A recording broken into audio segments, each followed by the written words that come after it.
10 रुपियाँ चल्ने रे मेरो देश बचाइदिए भन्थे सरकारले के गर्छ भनेर नाप्यो नि चन्दा लिएर के गर्नु देशको ऋण तिर्यो नि अब सबै मिलेर फेरि नहाँसम भन्छु बुढाले हँसाइहाल्छन् क्या अब 10 रुपियाँ चन्दा माग्ने अरे देशको ऋण तिर्ने अरे अब हुन्छ त थिति 10 रुपियाँ चन्दा उठाऊ देशको ऋण तिरौ अनि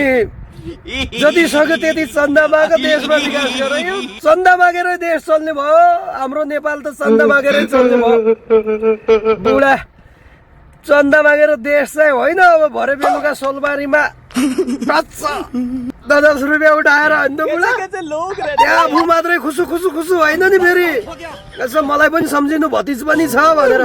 त्यहाँ जान्ने भएर बुढा बेलुका भरे राति हुँदाखेरि खुसु जाने होइन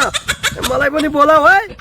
माग म पनि आउँछु भरे बेलुकातिर तिमी त्यहाँ चन्दा मागेर देशको नाममा चन्दा माग्दै गर म यहाँबाट हिँड्दै गर्छु दुइटै काका भतिज हान्नुपर्छ है भरे बेलुका